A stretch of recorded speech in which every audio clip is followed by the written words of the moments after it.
Assalamualaikum warahmatullahi wabarakatuh. Hai semuanya, selamat pagi. Di sini kami akan menjelaskan materi tentang peran pemerintah dalam ekonomi makro. Sebelumnya izinkan kami memperkenalkan diri. Kami dari kelompok 9 yang beranggotakan Dea Armainis Taurus, Nadia Zafira Nasution, dan Putri Ayu. Berikut penjelasannya. Yang pertama ada jenis sistem ekonomi. Terdapat 3 bagian. Yang pertama ada sistem ekonomi pasar, sistem ekonomi terpimpin atau terpusat, dan yang terakhir sistem campuran. Sistem ekonomi pasar adalah keputusan untuk menetapkan produk yang dibuat, berapa banyak, dan bagaimana mendistribusikannya, ditetapkan oleh pasar itu sendiri. Jadi, mekanisme pasar, penawaran, dan permintaan terhadap setiap hal yang diperdagangkan tergantung pada kebutuhan masing-masing pihak yang melakukan transaksi. Yang kedua ada sistem ekonomi terpimpin atau terpusat, yang artinya segala sesuatu yang diproduksi, baik jumlah maupun kualitasnya, serta distribusinya diatur oleh pemerintah pusat. Dan yang terakhir ada sistem campuran. Pemerintah ikut campur dalam mengatur beberapa hal, berfungsi sebagai regulator, memastikan para pelaku ekonomi berperilaku sehat, bersaing dengan baik, sehingga faktor produksi dimanfaatkan seoptimum dan seproduktif mungkin. Selanjutnya di gambar terdapat sirkular perekonomian suatu negara. Ada penciptaan lapangan pekerjaan, lanjut ke ekonomi yang baik, lapangan pekerjaan meningkat, daya beli atau kebutuhan meningkat, dan yang terakhir menciptakan peluang pasar. Selanjutnya ada peran pemerintah. Peran pemerintah diperlukan karena terjadinya kegagalan ekonomi pasar. Kegagalan ekonomi pasar. Yang pertama ada inefisiensi, monopoli, eksternalitas atau efek barang publik.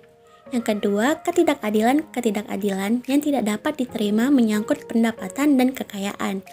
Yang terakhir ada masalah makroekonomi siklus bisnis atau inflasi dan pengangguran, pertumbuhan ekonomi yang lamban. Nah, bagaimana peran pemerintah menanggulangi masalah kegagalan ekonomi pasar? Yang pertama ada mengurangi inefisiensi. Pemerintah berkepentingan untuk membuat undang-undang anti monopol di Indonesia. Ada KPPU atau Komisi Pengawas Persaingan Usaha. Pemerintah menetapkan berbagai perundangan, misal berkaitan dengan polusi, pencemaran lingkungan, fasilitas kesehatan masyarakat, dan sebagainya. Peran pemerintah juga sangat diperlukan, bisa dengan cara subsidi kepada produsen.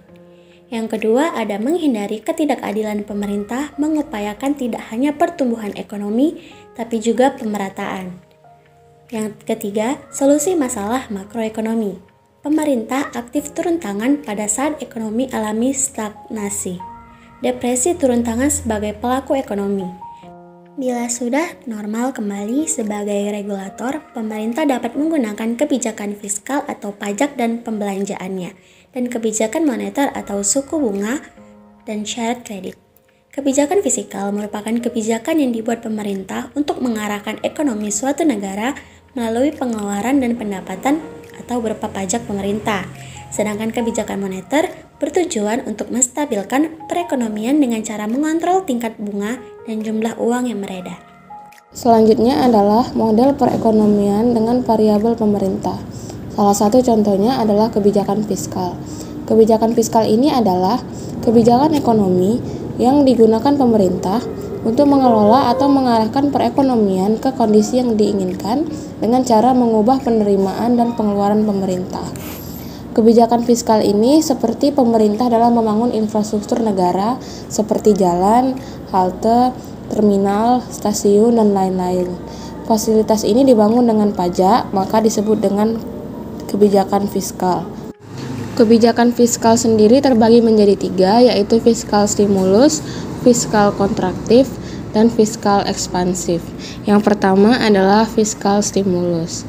Fiskal stimulus ini dapat diartikan sebagai kebijakan fiskal yang dilakukan secara ekspansif melalui kebijakan anggaran yang longgar yang ditujukan untuk mendorong perekonomian. Secara umum, stimulus ini dapat diberikan melalui instrumen pada pajak atau pengeluaran pemerintah, meskipun masing-masing instrumen stimulus fiskal tersebut memiliki pengaruh dampak pengganda yang berbeda terhadap perekonomian. Yang kedua yaitu kebijakan fiskal kontraktif. Kebijakan fiskal kontraktif adalah Kebijakan menurunkan belanja negara dan menaikkan tingkat pajak. Kebijakan ini bertujuan untuk menurunkan daya beli masyarakat dan mengatasi inflasi. Selanjutnya adalah kebijakan fiskal ekspansif. Kebijakan fiskal ekspansif ini dilakukan dengan menaikkan belanja negara dan menurunkan tingkat pajak, atau sebaliknya dari kebijakan fiskal kontraktif tadi. Kebijakan jenis ini dilakukan pada saat perekonomian mengalami penurunan daya beli masyarakat dan tingkat pengangguran yang tinggi. Tujuannya adalah mendorong pertumbuhan ekonomi yang sehat. Selanjutnya adalah instrumen kebijakan fiskal. Kebijakan fiskal ekspansif seperti yang tadi, kebijakan ini dilakukan dengan meningkatkan pengeluaran dengan cara mengurangi tarif PPh. Kebijakan jenis ini dilakukan pada saat perekonomian mengalami penurunan daya beli masyarakat dan tingkat pengangguran yang tinggi. Yang kedua, kebijakan fiskal kontraktif. Kebijakan fiskal ini dilakukan dengan mengurangi pengeluaran dengan cara meningkatkan tarif PPh. Kebijakan ini bertujuan untuk menurunkan daya beli masyarakat dan mengatasi inflasi. Selanjutnya, jenis kebijakan fiskal. Yang pertama adalah kebijakan fiskal discretionary, yaitu kebijakan fiskal yang disengaja atau aktif. Kebijakan ini adalah kebijakan yang sengaja dilakukan untuk mencapai target tertentu. Kebijakan ini adalah jenis kebijakan fiskal yang digunakan pemerintah untuk menyikapi perubahan kondisi ekonomi. Dan kebijakan ini juga tidak mengikuti aturan yang baku karena disengaja. Misalnya, kebijakan menaikkan pengeluaran pemerintah untuk mendorong produksi sehingga pendapatan nasional meningkat. Selanjutnya, kebijakan fiskal built-in atau automatic stabilizers atau kebijakan fiskal yang pasif. Kebijakan ini adalah merupakan reaksi otomatis dari keadaan perekonomian yang ada. Kebijakan ini adalah jenis kebijakan fiskal yang menekankan pada aspek penyesuaian otomatis tanpa adanya campur tangan pemerintah. Kebijakan ini berkaitan erat dengan pengenaan jumlah pajak, baik langsung maupun tidak langsung. Kebijakan built-in ini juga berkaitan erat dengan pendapatan nasional. Semakin tinggi pendapatan nasional, maka semakin tinggi pula arus pendapatan negara dari pajak. Contoh kebijakan ini adalah pendapatan masyarakat yang naik dan penerimaan pemerintah dari pajak yang meningkat. Selanjutnya, tujuan kebijakan fiskal dan rasionalisasi kebijakan fiskal. Yang pertama, tujuan kebijakan fiskal. Tujuan kebijakan fiskal adalah kekayaan.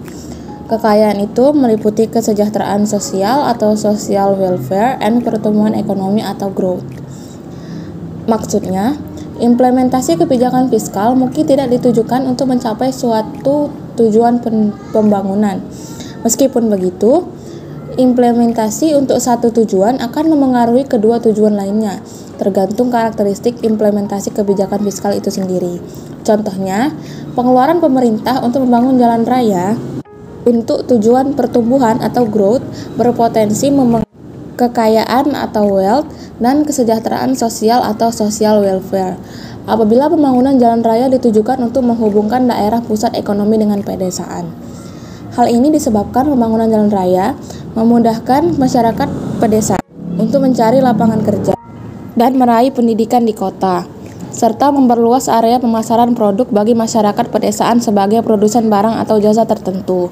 Di sisi lain, apabila pembangunan jalan raya ditujukan untuk menghubungkan dua daerah pusat perekonomian, maka tujuan yang akan dicapai dari pembangunan ini hanyalah pertumbuhan ekonomi atau growth.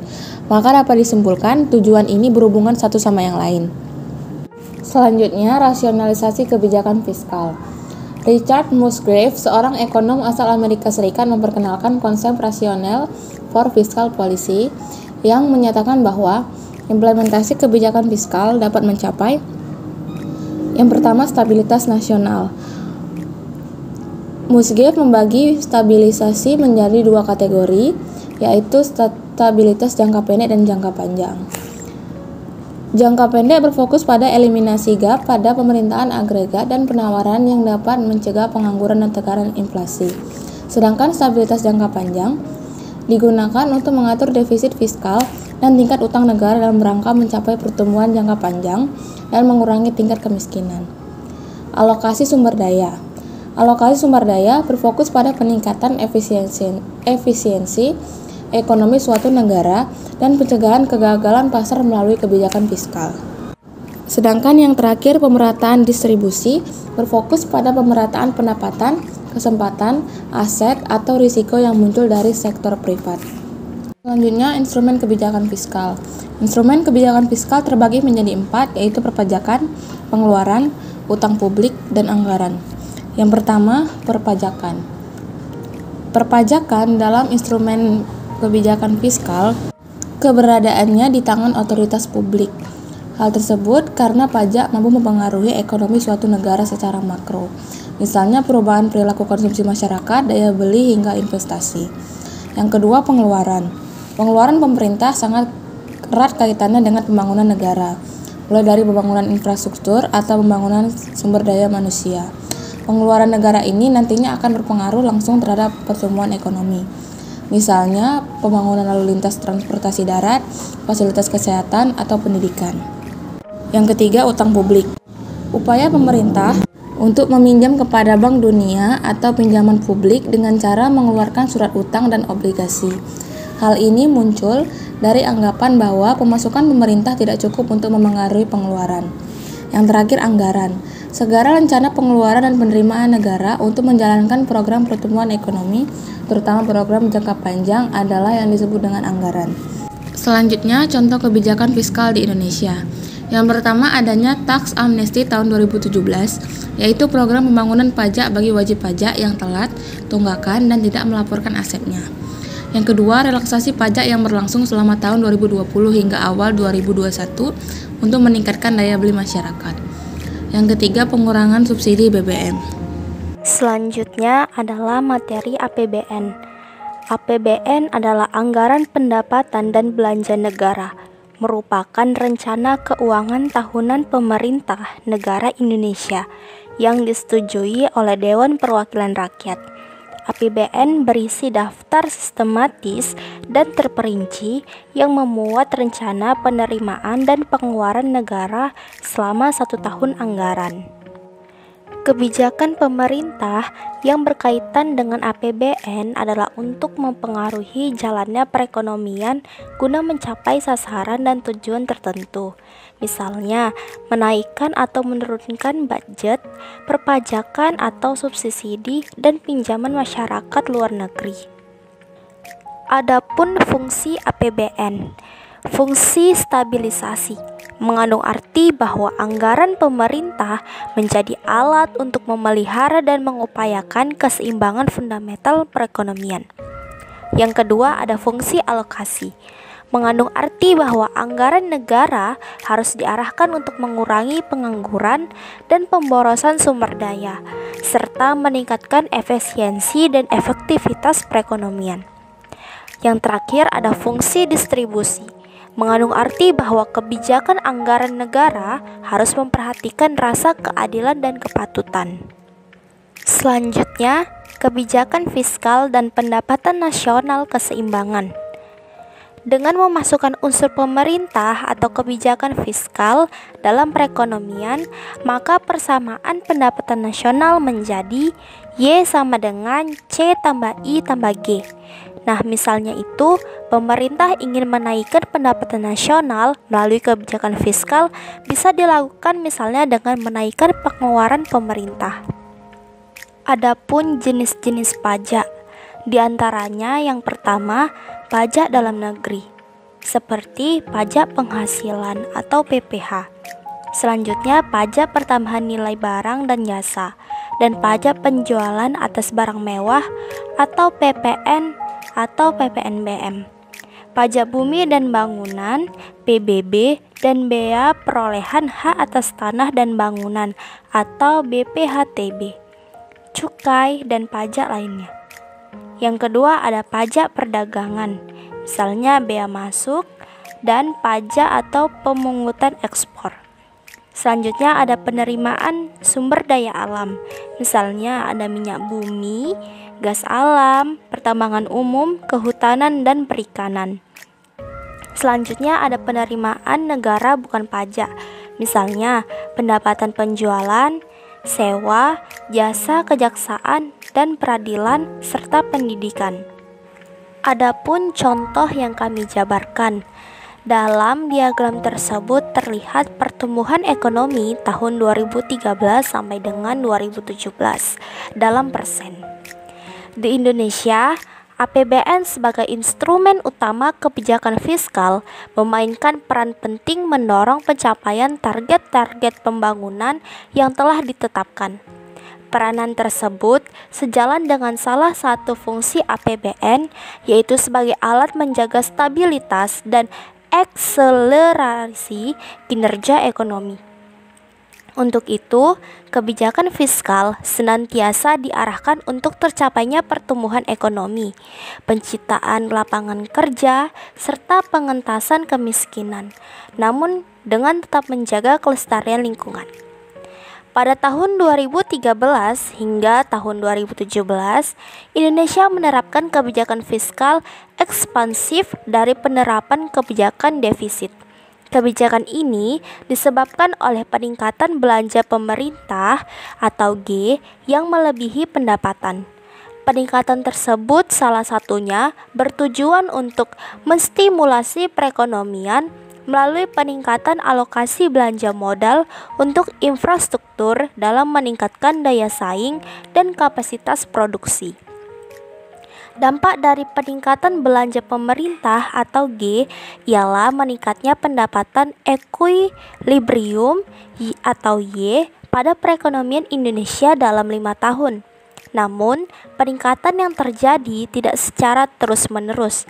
Kenyataannya, walaupun belanja pemerintah G terus meningkat dari tahun-tahun sebelumnya, namun presentasi pertumbuhan ekonomi mengalami fluktuasi dan cenderung menurun. Perlambatan pertumbuhan ekonomi tersebut disebabkan oleh sejumlah alasan. Di antaranya, kinerja pertumbuhan PDB masih dibayangi oleh ketidakpastian kondisi ekonomi global, khususnya di negara-negara maju seperti Jepang dan kawasan Eropa lainnya. Selain itu, terdapat fluktuasi perubahan asumsi ekonomi makro yang turut berpengaruh pada perlambatan pertumbuhan ekonomi.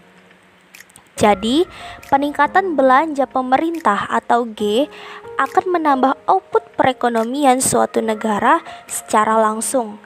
Namun demikian, peningkatan tersebut tidak serta-merta akan terus terjadi seiring bertambahnya belanja pemerintah dibanding tahun-tahun sebelumnya. Hal tersebut disebabkan oleh faktor-faktor lain yang memperlambat laju pertumbuhan ekonomi. Misalnya, perekonomian global yang tidak stabil dan fluktuasi asumsi ekonomi makro. Selanjutnya adalah contoh soal. Misalnya, diketahui dalam miliar rupiah bahwa fungsi konsumsi suatu perekonomian tertutup dicerminkan oleh C sama dengan 50 ditambah 0,75 YD. Besarnya I sama dengan 60, G sama dengan 50, dan T sama dengan 20. Ditanya, berapa miliar rupiah pendapatan nasionalnya agar perekonomian tersebut dalam posisi keseimbangan? B. Berapa konsumsi dan tabungan keseimbangannya? Dan C. Buktikan I ditambah G sama dengan S ditambah T dan gambarkan grafiknya. Jawabannya A. Y sama dengan 1 dibagi 1 kurang 0,75 dalam kurung atau dikali 50 dikurang 0,75 dikali 20 ditambah 60 ditambah 50. Jadi Y adalah 580 miliar. Jawaban B. C sama dengan 50 ditambah 0,75 dikali dengan 580 dikurang 20. Maka hasil dari C adalah 470 miliar. Sedangkan S sama dengan negatif 50 ditambah 1 kurang 0,75 dikali 580 dikurang 20. Maka S diperoleh hasil adalah 90 miliar. Nah, jika dibuktikan, yaitu jawaban C adalah I ditambah G sama dengan S ditambah T adalah 60 ditambah 50 sama dengan 90 ditambah 20 atau 110 miliar.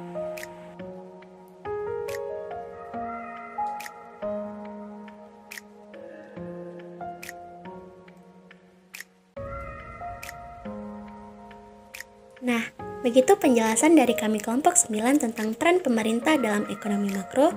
Maaf apabila ada salah kata atau salah pengucapan. Kami ucapkan sekian dan terima kasih. Bye!